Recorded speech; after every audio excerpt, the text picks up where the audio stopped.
En realidad, antes era que se entregaban los regalos recién el 6 de enero como hoy. Antes. Hoy por hoy se entregan los regalos el 25 o en la medianoche entre el 24 y el 25. Pero en la antigüedad se solían entregar los regalos recién en Reyes Magos, ¿no?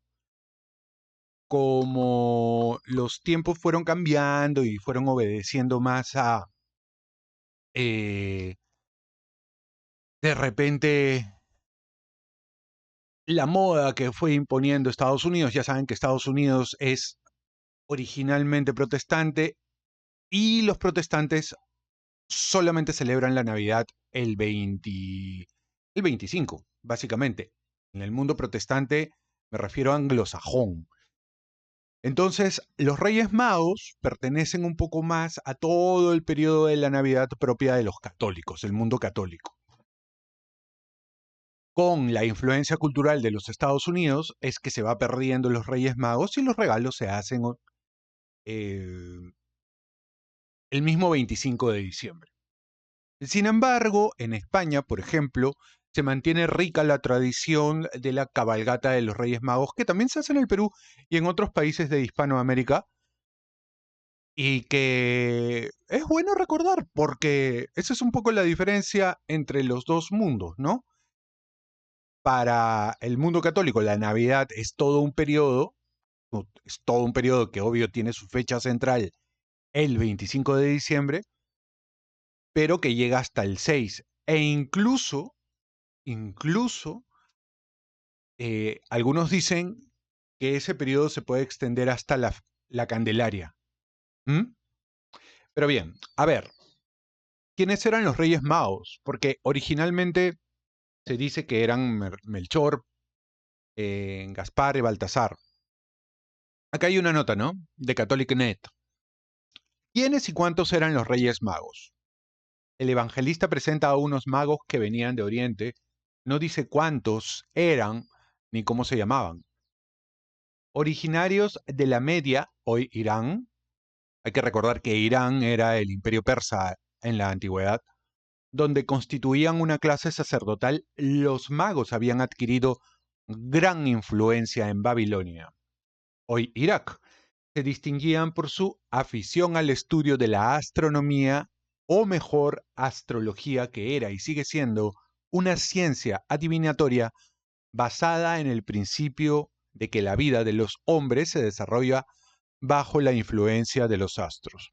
Hay que tomar en cuenta que muy al inicio no había esta separación entre astronomía y astrología que hay, ¿no? La astrología tiene un componente más esotérico, la astronomía es el estudio a través del método científico de los astros. Por el trato con los judíos que habían difundido por todo el occidente sus esperanzas mesiánicas, tenían conocimiento del esperado Mesías, rey de los judíos, el cual, como todos los grandes personajes, debía tener una estrella que vaticinase su destino. La naturaleza de esta estrella es muy misteriosa. En el relato de San Mateo, la estrella juega un papel importante. Es una estrella que los magos vieron en Oriente, pero que luego se les perdió de vista encontrándola al salir de Jerusalén camino a Belén, donde se mueve delante de ellos en dirección norte-sur. Finalmente se detiene sobre la casa donde estaba el niño. Los magos dicen haberla conocido como la estrella de Jesús. Hemos visto su estrella en Oriente y hemos venido a adorarle. Claro, este relato es muy curioso, ¿no? Porque ¿cómo sería la estrella? O sea, la estrella, cuando tú la ves en el firmamento, no necesariamente te fija un lugar, te podría fijar una zona, tal vez una dirección, pero que se pose dentro de una casa, entonces ya no es tan una estrella, ¿no? Digo yo. Una de las tradiciones sobre los magos de Oriente dice que había tres magos que, además, eran reyes. Los tres reyes de Oriente. Melchor anciano, de barba larga, que obsequia al Señor con oro, como corresponde a un rey. Gaspar, joven lampiño, que le obsequia incienso. Es un perfume a base de resina de árboles que se quemaba en el templo, como homenaje a su divinidad, y Baltasar, de raza negra, que le entrega mirra, polvo perfumado, que se mezcla con aceite para consagrar a los sacerdotes o bien mezclado con el vino, ayudaba a calmar dolores. A Jesús, hombre, como profecía de su muerte y sufrimiento. Regiamente ataviados y montados en un camello, caballo y elefante, emprenden el viaje para adorar al niño. Y aquí hay que tomar en cuenta un detalle. El nombre de los Reyes Magos proviene de la tradición, no necesariamente de la escritura. Y hay que tomar en cuenta, hay que recordar que, claro, en el mundo católico nos basamos más en la Biblia, la tradición y el magisterio. Son tres patas de una mesa. Entonces, se recoge esta tradición, aunque no es dogma, ¿no? No tienes por qué creer que exactamente se llamaba Melchor, Gaspar y Baltasar los magos que llegaron de Oriente. Regiamente ataviados y montados en un camello, caballo y elefante emprenden el viaje para adorar al niño. ¿Cuántos magos había? En cuanto al número, los monumentos arqueológicos fluctúan considerablemente. Un fresco del cementerio de San Pedro y San Marcelino en Roma representa a dos. Un sarcófago que se conserva en el Museo de Letrán muestra a tres, cuando aparecen en el cementerio de Santa Domitila, y hasta 8 en un vaso del Museo Kircheniano. En las tradiciones orales sirias y armenias llega a hablarse de 12. ¿Qué quiere decir este párrafo? Quiere decir que nosotros en la tradición recibimos 3 magos. Sin embargo, a través del mundo arqueológico, de los descubrimientos que han habido durante el tiempo, se ha encontrado una presencia variable de Reyes Magos, que incluso puede llegar hasta 12 Reyes Magos en las tradiciones orales sirias. Y en otras pinturas, por ejemplo, encontradas o qué sé yo, ahí aparecen 2 o aparecen 3, es indistinto. Ha prevalecido, no obstante, el número de 3, acaso con la correlación con los 3 dones que ofrecieron, oro, incienso y mirra, o porque se les creyó representantes de las 3 razas, aria, amarilla y negra, Sem, Cam y Jafet, los hijos de Noé, que dieron origen a dichas razas. El número definitivo lo proclama en Occidente el Papa San León I en el siglo XV. Además, este Papa fija también sus edades: 20 años, 40 años y 60 años, y sus razas como blanca, negra y amarilla, que son las únicas admitidas en la antigüedad. En cuanto a sus nombres, Beda el Venerable, teólogo inglés de principios del siglo VIII, fue uno de los primeros que usaron los nombres que hoy son de tanta familiaridad: Melchor, Gaspar y Baltasar. A finales del siglo VII y en el siglo IX aparecen en París y en Italia, respectivamente, un manuscrito anónimo en donde aparecen los nombres de Tisares, Melchior y Gutaspa, ¿no? Que serían en todo caso nombres originales que luego han sido llevados al español. En escritos de otros autores y diferentes regiones se les conoce con nombres de nobles persas. ¿Eran reyes los magos de Oriente? Su condición de reyes carece de fundamento histórico. Parece que esto se deduce de un salmo que dice: los reyes de Tarsis y las islas le ofrecerán sus dones. Los reyes de Arabia, Saba, le traerán regalos.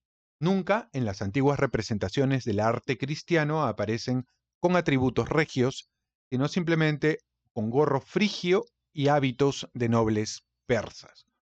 Hay que recalcar que Tarsis, vendría a ser la región que corresponde a España, Iberia. En aquellos tiempos no tenía ese nombre y habitaban otros pueblos, pero Tarsis vendría a ser lo que se identifica como España. ¿De dónde venían los reyes, los magos de Oriente? También sobre el lugar de su origen discrepan los documentos antiguos. Uno los hacen proceder de Persia, otros de Babilonia o de Arabia y otros de Egipto o de Etiopía. Sin embargo, un dato arqueológico del tiempo de Constantino muestra la antigüedad de la tradición que parece interpretar mejor la intención del evangelista, haciéndolos oriundos de Persia. Esto fue debido a lo que refiere una carta sinodal del Concilio de Jerusalén del año 836, que en el 614, cuando los soldados persas de Cosroa II destruyeron todos los santuarios de Palestina, respetaron la Basílica Constantiniana de la Natividad en Belén, porque al ver el mosaico del frontispicio que representaba la adoración de los Reyes Magos, creyeron por la indumentaria que se trataba de sus compatriotas. Bien, ahora este artículo habla sobre la estrella de Belén identificada por la astronomía. El evangelista Mateo relaciona el nacimiento de Jesús en Belén con la aparición de una estrella particularmente luminosa en el cielo de Palestina. Johannes Kepler, en 1603, astrónomo y matemático de la corte, al observar desde el castillo de Praga el acercamiento de Júpiter y Saturno en la constelación de Piscis, se preguntó por primera vez si el Evangelio no se refería precisamente a ese mismo fenómeno. Hizo cálculos hasta descubrir que una conjunción de este tipo tuvo lugar en el año 7 a.C. Encuentro de una tablilla, este es otro dato. En 1925 el erudito alemán P. Schnabel descifró anotaciones neobabilonias acuñadas en una tabla de arcilla encontrada entre las ruinas de un antiguo templo del Sol, 100 kilómetros al norte de Babilonia. La tablilla revela la existencia de una conjunción de Júpiter y Saturno en la constelación de Piscis en el año 7 a.C. En 3 ocasiones durante pocos meses, del 29 de mayo al 8 de junio, del 26 de septiembre al 6 de octubre, del 5 al 15 de diciembre. Según los cálculos matemáticos, esta triple conjunción se vio con gran claridad en la región del Mediterráneo. La triple conjunción de los dos planetas explica también la aparición y la desaparición de la estrella, dato confirmado por el Evangelio. La tercera conjunción de Júpiter y Saturno, unidos como si se tratara de un gran astro, tuvo lugar del 5 al 15 de diciembre. En el crepúsculo, la intensa luz podía verse al mirar hacia el sur, de modo que los magos de Oriente, al caminar de Jerusalén a Belén, la tenían enfrente. La estrella parecía moverse, como explica el Evangelio, delante de ellos. Esto es en Mateo 2, 9. Entonces, ¿es válida la astrología? Hay que distinguir entre astrología y astronomía, era algo que les estaba comentando. La segunda es una ciencia, mientras la primera suele mezclar conocimientos de las estrellas con mitología. Dios se manifiesta al hombre según éste pueda entender. Los magos, magoi en griego, eran una casta de sacerdotes persas o babilonios. No conocían la revelación divina como los judíos, pero en su deseo de buscar a Dios estudiaban las estrellas. Ellos levantaron sus ojos al cielo buscando en la luz de las estrellas una guía. Dios es el Señor de los astros y los guió desde ahí hasta la verdadera luz que es Cristo. Y luego el artículo se pregunta, ¿da igual toda religión? No. Dios se ha dado a conocer a través de los siglos, llegando a la plenitud en la revelación de su Hijo Jesucristo. Los magos no se quedaron satisfechos donde estaban. Fueron a buscar al Mesías. Cuando llegaron a Jesús, le adoraron. Los magos nos dan gran ejemplo en su búsqueda de la verdad. Estuvieron dispuestos a correr grandes riesgos. Hombres en camellos, llevando tesoros por el desierto donde hay bandas de ladrones. Ellos buscaban al Mesías y nada ni nadie los detuvo. Fueron humildes, preguntaron a otros cómo llegar y así se llevaron mayor riqueza conociendo a Jesús. Esa, a grandes rasgos, es la historia de los Reyes Magos y por qué en esta fecha se les recuerda. ¿Mm? Hay una curiosa conjunción en ellos que tiene que ver con el tema relativo a su conocimiento de ciencia y también de astrología. Y lo que sí se supone era que eran personas muy sabias, ¿no? Personas muy sabias que iban persiguiendo la luz de la estrella. O sea, hay una combinación de hechos que son alegóricos y hechos que son reales, o hechos que son reales que también nos pueden generar una alegoría. Interesante, interesante. Pero bueno, esa es un poco la historia de por qué se recuerda a los Reyes Magos un día como hoy. Ayer fue, si no me equivoco, Epifanía de nuestro Señor, la fiesta, la solemnidad de la Epifanía, y hoy recién es la llegada de los Reyes Magos, así que pongan sus Reyes Magos al costado del nacimiento porque ya llegaron. Ya llegaron, ya están ahí, ya están dando sus regalitos, así que ojalá pues que los Reyes Magos les deparen muchas bendiciones a todos ustedes y que se porten bien, ¿ok? Nos vemos en el siguiente video.